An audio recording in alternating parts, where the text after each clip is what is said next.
কবরের আযাব এমন ভাবে শুরু হয়ে যাবে, মানুষ আর জিন ছাড়া সব মাখলুকতেরা দেখবে। যে কারণে দেখা যায় অনেক কবরের পাশে কুকুরেরা ঘেউ ঘেউ ঘেউ ঘেউ করে কান্না করে, গরু রশি সিরিয়া পালায় যায়, কারণ ওরা কবরের আযাব নিজের চোখে দেখতে পায়। আল্লাহর নবী বলেন, আমি একদিন জান্নাতুল বাকির মধ্যে হাঁটতেছি আর দোয়া করতেছি, হঠাৎ করে গিয়া দেখি একটা কবরের মধ্যে আল্লাহ দেখায় দিলেন আযাব চলতেছে একটা যুবকের কবরে। আমি এই যুবকের কেন আযাব হয় আল্লাহর থেকে জানতে চাইলাম। আল্লাহ বললেন, ও মায়ের সাথে বেয়াদবি করেছে। আমি নবী ঠিকানা নিয়ে আল্লাহর থেকে ওই যুবকের মা বেঁচে আছে কিনা সাহাবায়ে কেরাম দিয়ে খবর নিলাম। খবর নিয়ে দেখলাম তার মা এখনো বেঁচে আছে। আমি নবী ডাকিয়া পাঠাইলাম, ওই মহিলা খবর দিল আমি যাব না। আমি বললাম, বলে দাও তার সন্তানের কবরে আযাব হয় যেন মাফ করে দেয়।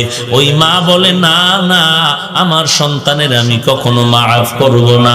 রাহমাতুল লিল আলামিন তাকে ডাকিয়া আনলেন, এরপরে বললেন, তোমার সন্তানের কবরে আযাব হয় মাফ করে দাও। বলে, না আমি মাফ করব না।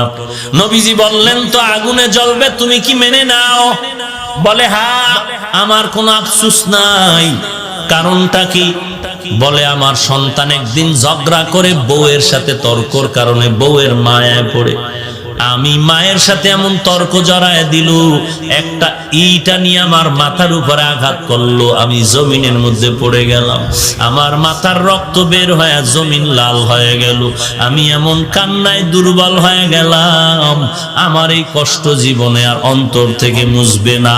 আমার সন্তানের কোনো ক্ষতি হোক এটাও আমার জানারও দরকার নাই। নবী তো রাহমাতুল লিল আলামিন। আল্লাহর নবী বলেন সাহাবাদেরকে তাড়াতাড়ি কেরোসিন আর লাকড়িয়ানো আগুন জ্বালাইয়া উপরে উঠাইয়া সন্তানের জ্বালায় দিব। নবী যখন আগুন জ্বালায়, নবী তাকায় দেখে মহিলার চোখ থেকে পানিগুলো বের হয়ে গেল। ডাক দিয়ে কয়, ও নবী, আমার সন্তানের এই আগুনে জ্বালাইবেন না। আমার সন্তান হাজারো যদি অন্যায় করে, আমি নিজের চোখে তাকাইয়া সন্তানের কষ্ট সহ্য করতে পারবো না। এর নবীর উম্মতের দল, আল্লাহর নবী বলেন, আল কবরু রাউযাতুম মির রিয়াজিল জান্নাহ আও হুফরাতুম মিন হুফারিন নার। এর নবীর উম্মতের দল, আল্লাহর মুহাব্বত নিয়ে তওবা করে নাও। আল্লাহ তাআলা বলেন, কত বড় বড় বেঈমানকেও তো আমি আল্লাহ ক্ষমা করে মাফ করে দিয়েছি। তোমরা অন্যায় যদি করিয়া থাকো, চোখের পানি ছেড়ে কান্না করো, তওবা করো। আল্লাহর নবী বলেন, গাভীর ওলান থেকে দুধ বের করে ভেতরে যেমন ঢুকানো আর